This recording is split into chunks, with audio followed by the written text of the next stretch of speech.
Dr. Elena Vasquez stared at her computer screen in disbelief. After 3 years of hard work, her research project was being taken away from her. The message was simple and cold. Her supervisor, Commander Zexathar, had decided that humans were not ready for such important work. Elena had discovered something amazing. The alien plants on Kepler 442b could help cure a deadly disease that killed millions across the galaxy every year. But now a Zephyrian scientist would get credit for her work. They would probably win awards and become famous. Elena would get nothing. She walked down the long hallway of the research station. Other humans kept their heads down as they worked. They all knew the rules. Work hard, stay quiet, and maybe the aliens would let them keep their jobs. The Zephyrians, with their tall blue bodies and forearms, moved through the station like they owned everything, which they did. Elena passed the cafeteria and heard laughter. 3 Zephyrian researchers were talking in their own language. Elena had been learning their language for years, just like many other humans did in secret. The aliens never bothered to hide what they said around humans. They thought humans were too stupid to understand. The little pet discovered something. Useful again, one of them said. Too bad pets cannot be trusted with real science. At least they are good at following orders, another replied. Much better than the Korthak. Those ones ask too many questions. Humans know their place. That is why we keep them around. Elena kept walking. Her hands were shaking with anger, but she could not show it. She had learned long ago that showing emotion only made things worse for humans. 20 light-years away, Captain Marcus Chen was having his own problems. His cargo ship, the New Hope, was stopped at another checkpoint. This was the 3rd one today.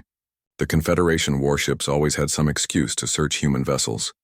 Marcus watched through his bridge window as Zephyrian soldiers went through his cargo hold. They were looking for weapons, they said.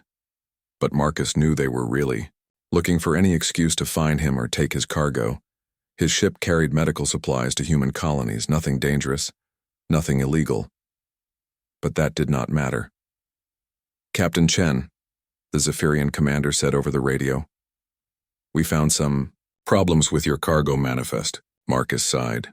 There were no problems. There never were. But he would have to pay a fine anyway. It was just another way to keep humans poor and dependent.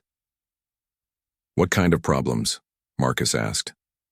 Your medical supplies are not properly labeled. For alien safety standards, we must remove them and charge you a processing fee. Marcus knew those medical supplies were needed on Colony 7. People were sick there. Children were dying. But the Confederation did not care about human lives. How much is the fee? Marcus asked. 5,000 credits. That was almost everything. Marcus had, but he had no choice.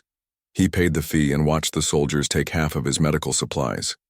They said it was for proper disposal, but Marcus knew they would probably sell the supplies to other colonies at high prices.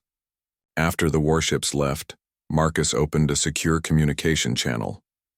Only other human captains knew about these secret channels. They used them to share information and warn each other about Confederation activities. This is Chen, he said, quietly. Checkpoint Alpha 7 is running the medical supply scam again. They took half my cargo. Other voices came through the channel. Captain Rodriguez had been stopped 4 times in 2 days. Captain Park's ship had been accidentally damaged during a search and would need expensive repairs. Captain Williams reported that 3 human colonies were running out of food because Confederation ships kept delaying supply deliveries. Anyone heard from the council representatives? Marcus asked. Same as always, Captain Rodriguez replied. They say our complaints are being reviewed. That was 6 months ago. Marcus ended the communication and looked out at the stars. Somewhere out there, the Confederation Council was making decisions about the lives of billions of humans. But no humans were allowed in that council. They were told they were not evolved enough for such responsibility. The truth was different. Humans were not allowed because they asked too many questions. They wanted to know why their colonies got the worst planets. They wanted to know why human ships were taxed more than alien ships.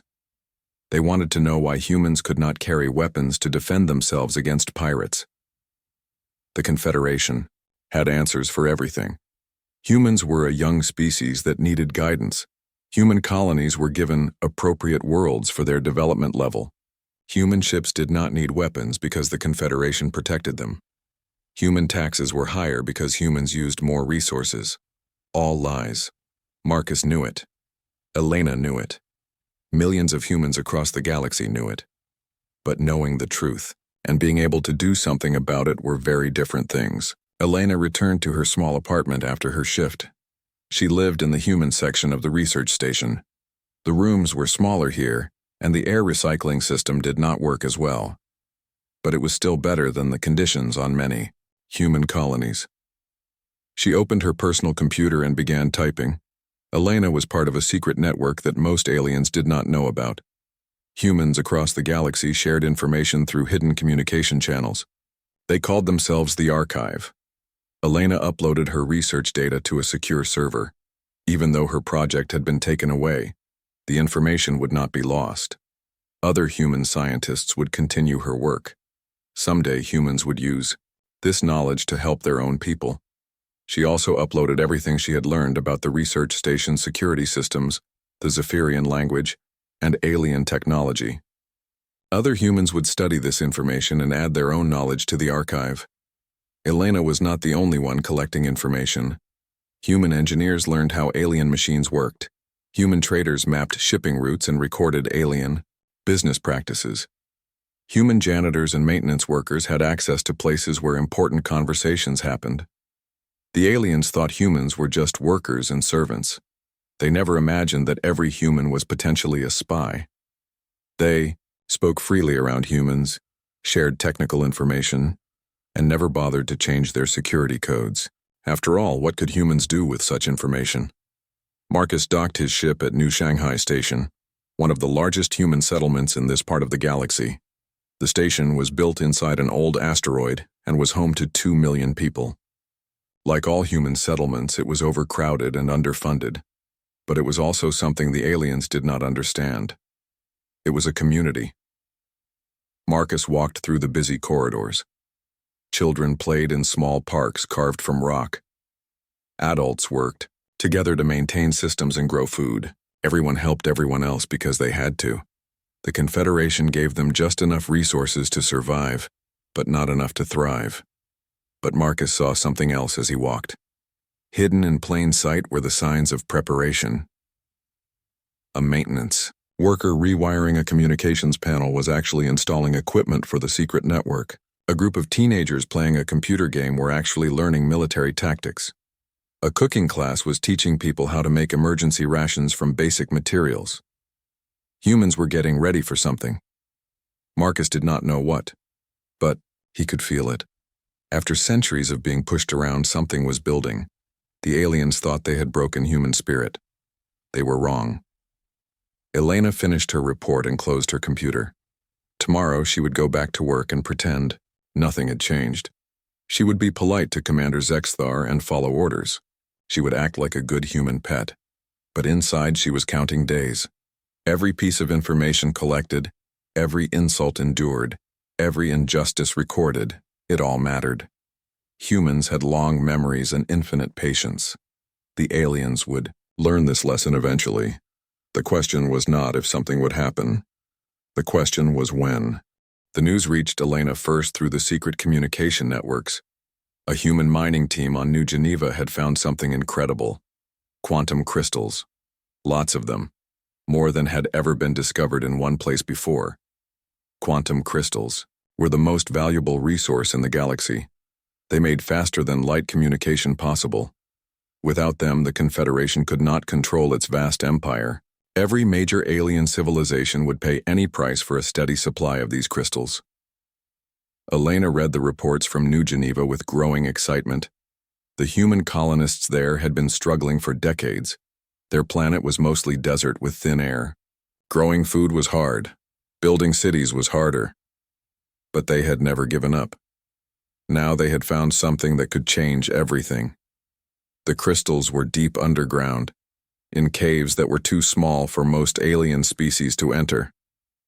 But humans were smaller. Human miners could go where others could not. For once, being the smallest species in the galaxy was an advantage. Within days, representatives from New Geneva were asking for meetings with the Confederation Council. They wanted to discuss mining rights and fair prices for the crystals. They had prepared detailed plans for careful extraction that would not damage the environment. They were willing to share the profits with the Confederation, but they wanted guarantees that the human colony would benefit too. The answer came faster than expected, but it was not what anyone hoped for. Commander Vexahai of the Confederation Third Fleet arrived at New Geneva with 50 warships. His message to the colonists was simple: all humans must leave the planet immediately. New Geneva was now classified as a strategic resource location under direct Confederation control. Governor Sarah Martinez of New Geneva tried to negotiate. She had been elected by the colonists to represent them in exactly this kind of situation. She sent message after message to the Confederation Council, asking for time to relocate the 300,000 people who called New Geneva home. Many of the colonists had been born on New Geneva. Their families had lived there for generations. They had built cities, farms, schools, and hospitals. They had created a life on a world that nobody else wanted. Now they were being told to abandon everything in 30 days. "We are not asking to keep all the crystals," Governor Martinez said in her final message to Commander Vexahai. "We know the Confederation needs them. We just want time to move our people safely and some compensation for the work we have done here." Commander Vexahai's response was broadcast to the entire colony. He wanted everyone to hear it. "Humans will leave immediately or face the consequences. This planet is too valuable to waste on lesser species. You have been given a generous offer to relocate. Do not test our patience." But 30 days was not enough time. The colony had no ships large enough to move everyone. The nearest human settlements were months away. Children, elderly people, and sick people could not travel in the small ships that were available. Governor Martinez asked for more time. Just 60 more days. Marcus Chen was in the New Geneva system when it happened. He had brought emergency supplies to help with the evacuation. His ship, along with dozens of other human vessels, was in orbit around the planet trying to move as many people as possible. The attack came without warning. Commander Vexahai ordered his fleet to open fire on the largest human settlement. The orbital bombardment lasted for 3 hours. Energy beams from space turned buildings into glass and metal into vapor. The city that had taken 50 years to build was destroyed in an afternoon. 300,000 people died. Men, women, children, elderly, sick. Everyone who had not yet been evacuated. The human ships in orbit could only watch in horror. They were cargo vessels and passenger transports. They had no weapons. They could not fight back. Marcus stared at his screen as the reports came in. The colony was gone. Everyone was dead, including his sister Lisa and her 2 young children. They had been waiting for transport on one of the later evacuation flights. The worst part was listening to Commander Vexahai's official report afterward. He filed it with the Confederation Council the same day. Marcus intercepted the communication through human intelligence networks. "Pest control operations on New Geneva completed successfully," the report said. "Minor resistance encountered during mining site preparation. No. Confederation casualties. Recommend immediate deployment of proper species for resource extraction. Pest control." That was what they called the murder of 300,000 innocent people, pests. The report went on to describe the efficient removal of indigenous infestations and optimal site preparation for strategic resource harvesting. It talked about human beings like they were insects that needed to be exterminated before real work could begin. Elena received the news while she was working late at the research station. She had to read the message 3 times before she believed. New Geneva was gone. Everyone was dead. The Confederation had committed genocide and called it pest control. She looked around the laboratory where she worked. Commander Zexathar was at his desk, reviewing her research data. The same research he had stolen from her months ago. He was humming a little tune, happy with his success. Did he know what had happened at New Geneva? Did he care? Elena realized it did not matter. whether he knew or not. Whether he cared or not, he was part of the system that had just murdered 300,000 humans. Elena excused herself and went to the bathroom. She locked the door and sent an encrypted message to the archive network. New Geneva confirmed, all dead. They called it pest control. The response came quickly from humans across the galaxy. Shock, rage, grief, and something else. Something Elena had never heard before in human communications. A cold determination that scared her. Captain Rodriguez sent coordinates for a secret meeting. Captain Park confirmed he would attend. Dr. Kim from the medical research station reported that she was ready to proceed with alternative plans. Engineer Thompson said his preparations were complete. Elena did not understand what these messages meant, but she knew they were important. Humans across the galaxy were talking in code about things she had never heard mentioned before. Alternative plans, preparations, procedures. Marcus attended the secret meeting in an abandoned mining facility in the Outer Rim. 47 other humans were there. Ship captains, scientists, engineers, doctors, teachers, and even some people whose jobs Marcus could not identify. An older woman named Dr. Sarah Kim spoke first. Marcus had never seen her before, but everyone else seemed to know who she was. New Geneva changes everything, she said. We always hoped we could find a peaceful solution. We believed that if we proved our worth, if we contributed to galactic civilization, if we followed their rules, they would eventually accept us as equals. She paused and looked around the room. We were wrong. The massacre at New Geneva was not random violence, it was a test. They wanted to see if we would finally fight back or if we would continue to accept whatever they did to us. Marcus felt his blood turn cold. A test? We intercepted communications from the Confederation High Command. They have been planning this for months. New Geneva was chosen because it was isolated and defenseless. They wanted to see how other humans would react to the complete destruction of a human colony. Dr. Kim activated a holographic display. It showed intercepted alien communications, classified Confederation documents, and military deployment schedules. If we had done nothing, if we had just accepted the massacre and continued working for them, they would have moved to Phase 2. The systematic elimination of human colonies one by one. They planned to keep some humans alive as workers, but most of us would be killed. The room was silent. Marcus felt sick. How long have you known about this? We have been watching and preparing for over 200 years, Dr. Kim replied. We are not as helpless as we appear. We are not as ignorant as they think. And we are not as alone as they believe.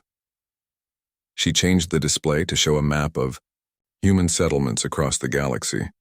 But this was not the map Marcus knew.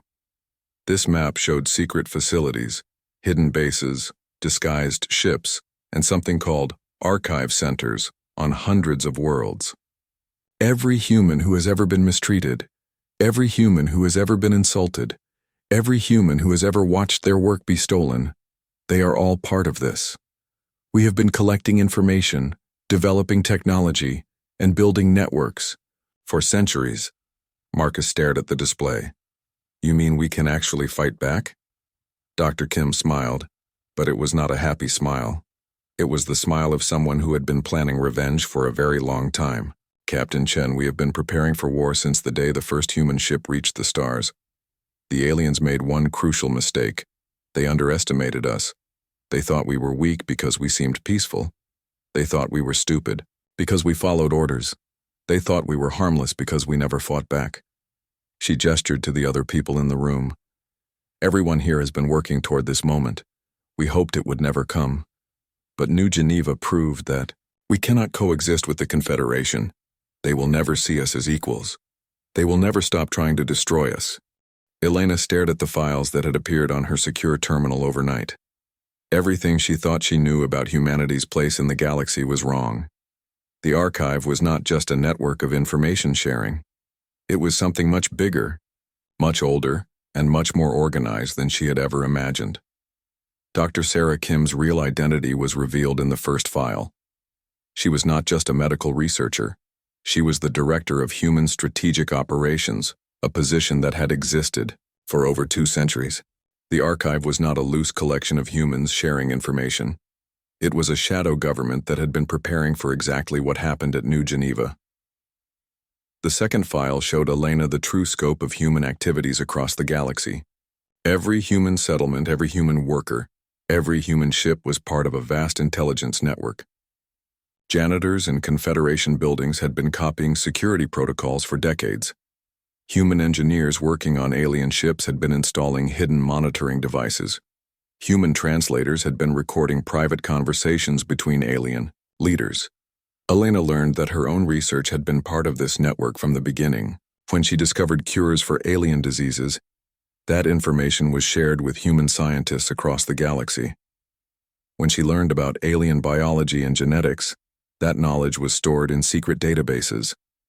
When she was insulted and dismissed by her alien supervisors, their words were recorded and analyzed by human psychologists. But the most shocking revelation was in the third file. Humans had not been passive victims for the past 2 centuries. They had been actively shaping events across the galaxy. The Korthak Rebellion that had weakened the Confederation's eastern territories 20 years ago. Human advisors had secretly helped plan it. The trade disputes between the Zephyrians and the Altarians that had tied up Confederation resources for a decade. Human economists had carefully manipulated market conditions to create those conflicts. The mysterious computer viruses that had forced the Confederation to upgrade their entire communication network 5 years ago. Human programmers had created them specifically to gain access to the new systems. Elena realized that while aliens thought they were controlling humanity, humans had been influencing galactic politics for generations. They had been patient, careful, and invisible. But they had never been powerless. Marcus Chen discovered the truth about his own role when he attended his second archive meeting. Dr. Kim called him to a private conference room after the group session ended. "Captain Chen, you have been part of our operations for much longer than you realize," she said. "Your cargo runs were never random assignments. Every route you flew, every station you visited, every checkpoint where you were stopped, all of it was planned." Marcus felt confused. "I chose my own routes. I ran my own business." Dr. Kim smiled. "You thought you did. But we guided your choices. We made sure certain contracts were available when you needed work. We arranged for you to be in specific places at specific times. We even influenced some of those checkpoint stops. Why? Because your ship was equipped with the most advanced scanning and recording equipment that human technology could produce. Every time you were searched by Confederation forces, we learned about their procedures, their weapons, their weaknesses. Every conversation you overheard was recorded and analyzed. Every star system you visited was mapped in detail." Dr. Kim showed Marcus technical specifications for his own ship. Hidden throughout the vessel were sensors, communication devices, and data storage systems that Marcus had never known existed. His engineer, Rodriguez, was actually an archive operative who had been maintaining this equipment for years. The New Hope is not just a cargo ship, Marcus. It is one of our most valuable intelligence-gathering platforms. You have personally collected more information about Confederation military capabilities than anyone else in human space. Marcus sat down heavily. Rodriguez knew about this. Rodriguez, Park, Williams, and 43 other ship captains in your communication network, all archive operatives, all working together to map Confederation space and prepare for the day when we would need to fight. The revelation continued. Marcus learned that human merchant ships had been secretly surveying and mapping every Confederation military base, shipyard, and supply depot for decades. They knew exactly how many ships the Confederation had, where those ships were stationed, and what weapons they carried. Human scientists working in Confederation research facilities had been copying and studying alien technology for generations. They understood how every major alien system worked, from their weapons to their life support systems to their communication networks. Human maintenance workers and janitors had been installing hidden devices throughout Confederation space. Every major alien facility was now under human surveillance. More importantly, humans could now control critical systems in those facilities whenever they chose to do so. Elena received her new assignment through the archive network. She was to continue working at the research station, But she was also given command of a team of 12 human operatives embedded throughout the facility. Their mission was to prepare for Protocol 7. Elena did not know what Protocol 7 meant, but the files that came with her assignment made it clear. When the order was given, her team would take complete control of the research station. They would shut down all communications with the outside galaxy, lock down all transportation, and secure all alien personnel.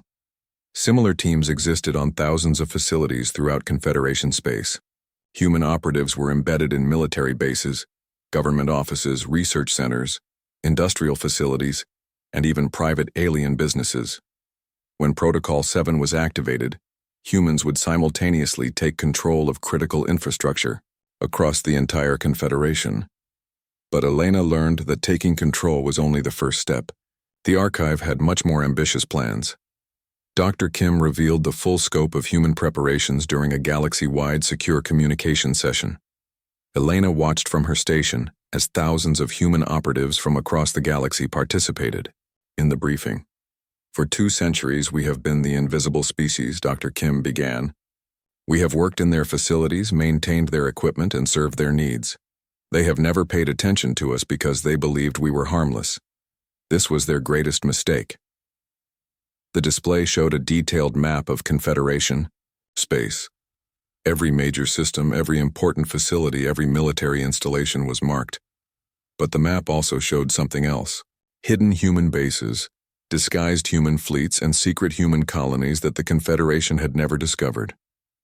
While they restricted us to the worst planets and the most dangerous jobs, we were building our own infrastructure.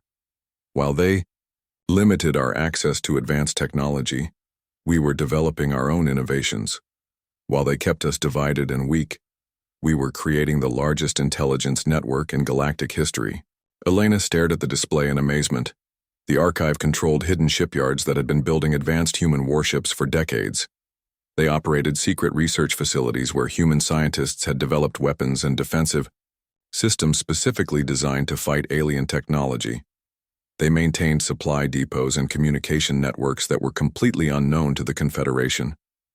"We could have revealed ourselves at any time," Dr. Kim continued. "We could have demanded equality, respect, and fair treatment, but we knew that would never work. The aliens see us as inferior by nature. They will never accept us as equals through negotiation." The display changed to show population statistics and military strength comparisons. Elena was shocked to see the real numbers. The Confederation believes there are approximately 50 million humans scattered across their empire. The actual number is over 800 million. Most of our people live in hidden colonies that do not appear on any Confederation charts. We have been secretly growing our population and our capabilities while they thought they were controlling us. Elena realized that the human colonies she knew about were just a small fraction of actual human civilization. The archive had been establishing hidden settlements for centuries, using captured alien technology and resources diverted from official trade routes. "Our military capabilities are equally hidden," Dr. Kim said. "The Confederation knows about our merchant ships and civilian transports. They do not know about our battle fleets, our advanced weapons, or our special forces. We have over 12,000 combat-ready vessels and 5 million trained soldiers." The numbers were staggering.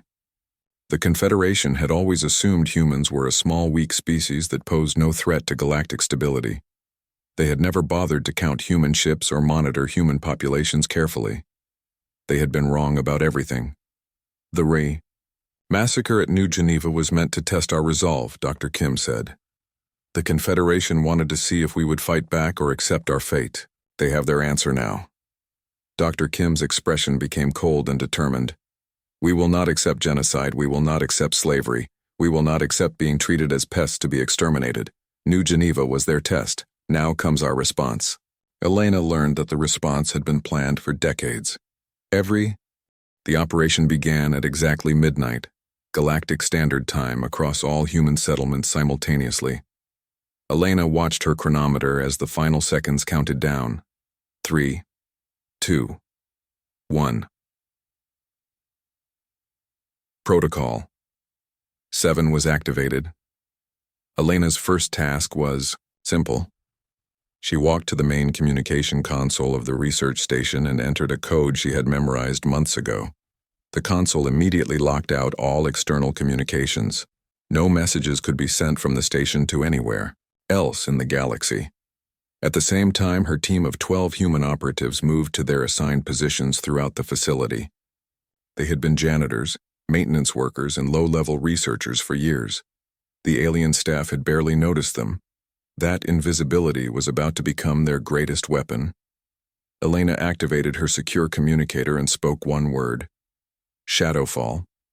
That was the signal for her team to begin Phase 2 of the operation. Within minutes, every critical system on the research station was under human control: life support, artificial gravity, internal communications, security doors, and computer. Networks all responded only to human commands. The aliens on the station did not realize what was happening at first. Commander Zexathar was in his office reviewing research reports when his computer screen went blank. He pressed buttons and tried to restart the system, but nothing worked.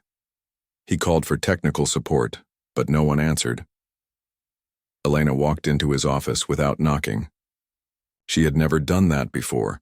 Human staff were required to request permission before entering alien workspaces. "Commander Zexthar," she said calmly, "please remain seated. Do not try to use your communication devices. Do not try to leave this room." The tall Zephyrian stared at her in confusion. "Dr. Vasquez, what is the meaning of this? Is there some kind of emergency?" "Yes," Elena replied. "There is an emergency. The emergency is that your people committed genocide against 300,000 innocent humans at New Geneva. The emergency is that you called it pest control. The emergency is that you thought there would be no consequences." Commander Zexthar started to stand up, but Elena held up a small device. "This is a neural disruptor specifically designed for Zephyrian physiology. If you move, speak loudly, or attempt to call for help, it will render you unconscious. You will not be harmed, but you will not be able to interfere with our operations." The commander sat back down slowly. Elena could see the fear in his 4 eyes. For the first time in his life, he was not in control of the situation. Similar scenes were playing out across the galaxy. On military bases, human maintenance staff suddenly revealed that they had complete access to all security systems. In government offices, human translators announced that they had been recording and transmitting every private conversation for years. In private businesses, human workers calmly informed their alien employers that the facilities were now under new management. Marcus Chen and his fleet of disguised cargo ships dropped out of hyperspace at the edge of the Sol system, where Confederation Central Command was located. But these were not the same slow, defenseless vessels that the Confederation knew about. As soon as they exited hyperspace, the human ships began to change. Hidden armor plating extended from concealed compartments. Weapon systems emerged from what had appeared to be cargo holds. Advanced sensor arrays deployed from sections that had been disguised as communication equipment. The New Hope was no longer a simple cargo vessel. It was a heavily armed battleship with technology that no alien species had ever seen before. "This is Captain Chen of the Human Liberation Fleet," Marcus announced on all Confederation frequencies. "All alien vessels in this system will power down their weapons and prepare to be boarded. Any ship that attempts to flee or fight will be disabled." The Confederation Third Fleet, the same unit that had destroyed New Geneva, was stationed in the Sol system. Admiral Vexhai commanded 50 of the most advanced warships in the galaxy. He had destroyed human colonies without losing a single vessel. He was confident that he could handle a few cargo ships operated by inferior humans. "Attention, human vessels," Admiral Vexhai transmitted. "You are in violation of Confederation space. Surrender immediately or face destruction." Marcus smiled as he gave his next order. "All ships demonstrate Phase 1 capabilities." The human fleet opened fire simultaneously, but these were not the crude weapons that aliens expected from human technology. These were energy beams, particle cannons, and quantum torpedoes that had been designed specifically to penetrate Confederation shields and armor. The first volley disabled 15 Confederation warships without destroying them. The aliens found their weapons offline, their engines dead, and their life support systems functioning at minimum levels. They were completely helpless, but still alive. Admiral Vexhai stared at his tactical display in shock. Half his fleet had been neutralized in less than 30 seconds. These human ships were more advanced than anything in the Confederation arsenal. "How is this possible?" he asked his tactical officer. "Unknown, sir. Their weapons are operating on principles we do not understand. Our shields are completely ineffective against their technology." Admiral Vexhai ordered the remaining ships to retreat, but they could not. Human ships had surrounded the entire Confederation fleet. There was nowhere to run. "This is Captain Chen," Marcus transmitted directly to the Admiral's flagship. "Admiral Vexhai, you are responsible for the massacre of 300,000 civilians at New Geneva. You will surrender your vessel and submit to judgment for war crimes." "I do not surrender to inferior species," Admiral Vexhai replied. Marcus's response was cold and precise. "You will notice that your life support systems are now operating at 20% capacity. Your weapons are offline. Your engines are disabled. Your communication systems function only because we allow it. You have no choices left except surrender or suffocation." On research stations, military bases, and government facilities across the galaxy, alien commanders were receiving similar messages from humans they had never considered a threat. Elena walked through the research station, checking on the status of all alien personnel. They were confined to their quarters or offices, but they were not harmed. Their basic needs were being met, but they could not communicate with the outside galaxy or interfere with human operations. She found Dr. Malthorn, the Altarian scientist, who had often made jokes about human intelligence, sitting quietly in his laboratory. He looked up when Elena entered. "Dr. Vasquez, I do not understand what is happening. The computer systems are not responding. The communication networks are down. Are we under attack?" Elena sat down across from him. "Dr. Malthorn, for the past 3 years you have supervised my work. In that time you have discovered 17 new medical treatments, developed 12 new research procedures, and published 43 scientific papers. All of that work was actually done by me and other human researchers. You have been taking credit for our discoveries." Dr. Malthorn's expression changed from confusion to understanding. "You mean humans were actually doing the research?" "Not just here," Elena explained. "On every research facility in Confederation space, human scientists have been making all the major discoveries for decades, while alien supervisors took the credit. We did the work. You got the recognition." She stood up and walked to the laboratory computer. With a few keystrokes, she accessed files that Dr. Malthorn had never seen before. Technical specifications, research data, and scientific breakthroughs that were far beyond anything the Confederation had achieved. "This is what human science actually looks like when we are not pretending to be less intelligent than we are," Elena said. "We have been hiding our capabilities for centuries. But after New Geneva, we decided there was no point in pretending anymore." The scope of the human operation was becoming clear across the galaxy.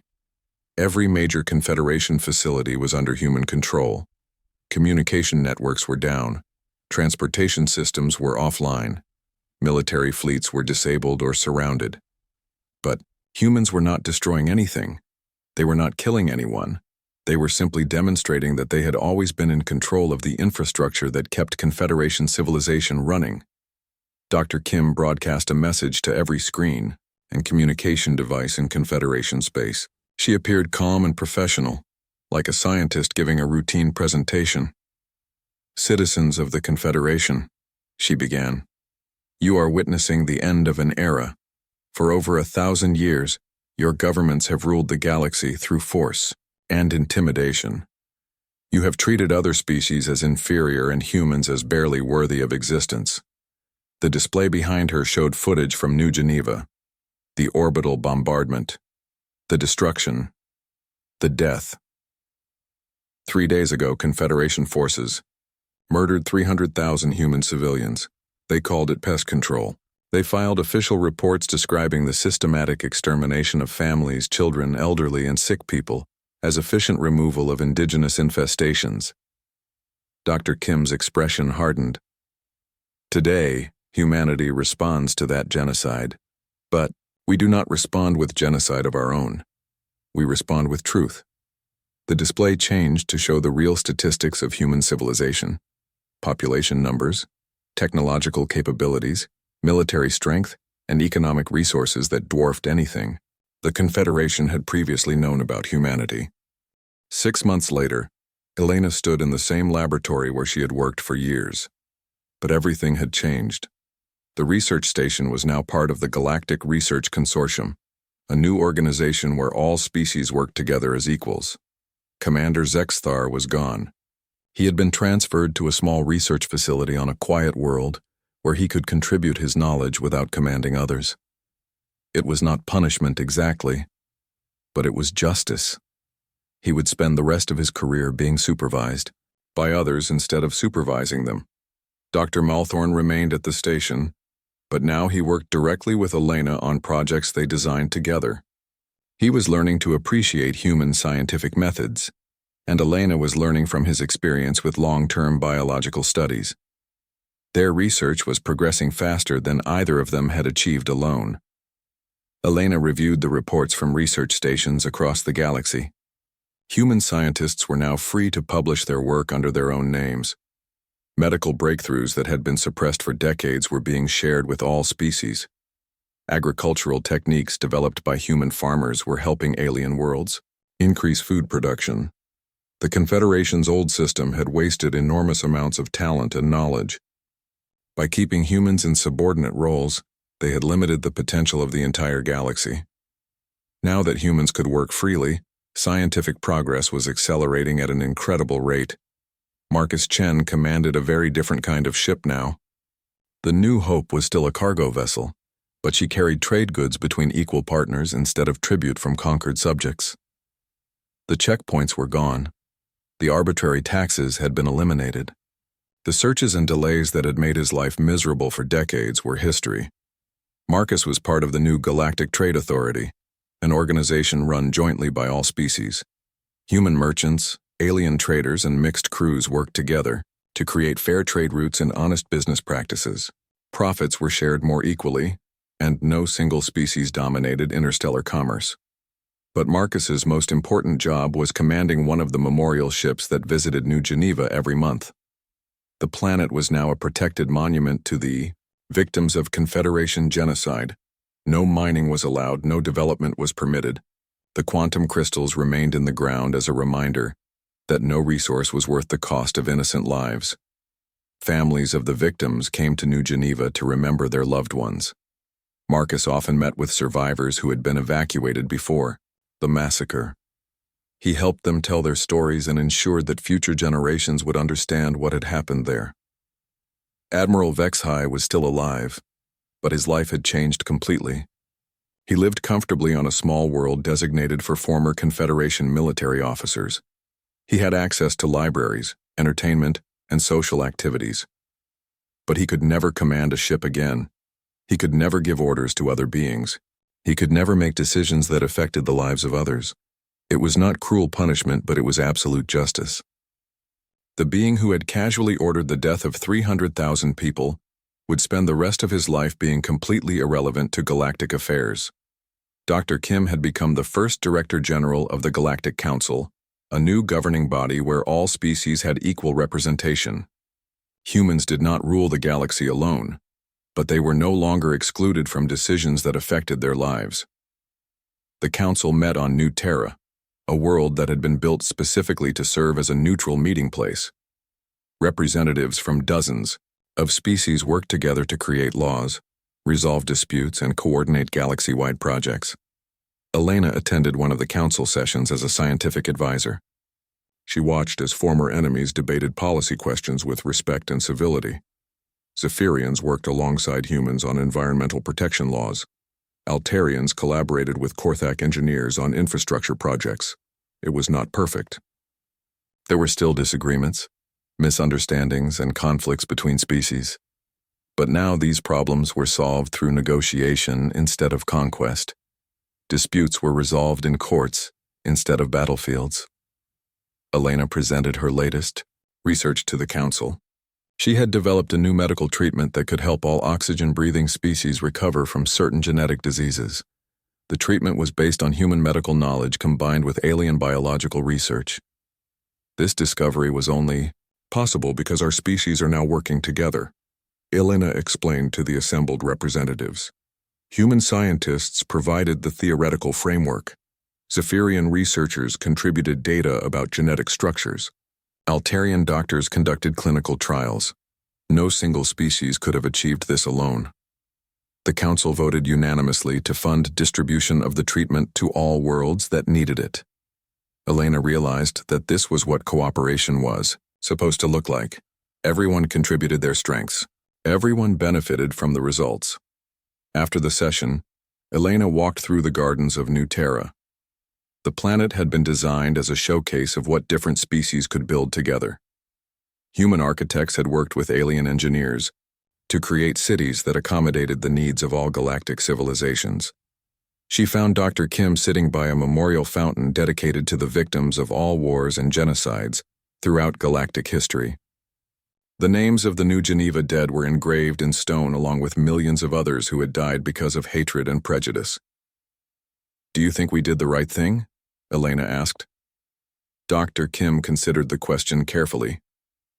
"We prevented our own extinction. We stopped a system that treated billions of beings as less than equal. We created something better than what existed before. Yes, I think we did the right thing. But we used deception and manipulation for centuries. We infiltrated their society and undermined their government. Some people might call that wrong. Some people might," Dr. Kim agreed. "But survival is not wrong. Fighting back against oppression is not wrong. Creating a more just society is not wrong. We could have revealed ourselves earlier and demanded change through peaceful means, but would it have worked?" Elena thought about Commander Zexthar and his casual dismissal of human intelligence. She remembered Admiral Vexhai calling the massacre at New Geneva pest control. She knew the answer. No. They would never have accepted us as equals. They had too much invested in believing they were superior. Exactly. Sometimes change can only come from strength. But notice how we used our strength. We did not conquer them. We did not enslave them. We did not commit genocide against them, even though they committed genocide against us. We proved that we were better than they were. Elena nodded. She walked to the section of the memorial that listed the names from New Geneva. Her finger traced the letters carved in stone. Lisa Chen, age 34. David Chen, age 8. Sarah Chen, age 6. Marcus's sister and her children, along with hundreds of thousands of others. They died because they were human, Elena said, quietly. Because they were seen as inferior, as pests, as obstacles to be removed. They died because of hatred and ignorance, Dr. Kim replied. But their deaths were not meaningless. They showed the galaxy what the old system really was. They proved that change was necessary. They inspired us to build something better. Elena looked up at the sky, where ships from dozens of species were coming and going from New Terra's spaceport. Human vessels flew alongside alien craft in mixed formations. Crews of different species worked together on joint missions. Children from various worlds played together in the gardens. A young human girl was teaching a Zephyrian boy how to throw a ball. A group of Altarian teenagers was showing human kids how to sing in their musical language. These children would grow up in a galaxy where cooperation was normal and equality was expected. "What do you think will happen in the future?" Elena asked. Dr. Kim smiled. "I think we will face new challenges. Species that we have not met yet might threaten the peace we have built. Internal conflicts might develop between council members. Economic problems or resource shortages could create tensions. That sounds scary. It sounds normal. These are the kinds of problems that any civilization faces. But now, we will face them together instead of alone. We will solve them through cooperation instead of conquest. We will build solutions that benefit everyone instead of just the strongest." Elena looked around the memorial garden one more time. It was a place of sadness but also hope. It remembered the worst of what beings could do to each other, but it also celebrated the best of what they could build together. Marcus Chen's voice came over the communication system. He was announcing the arrival of the monthly memorial service for New Geneva.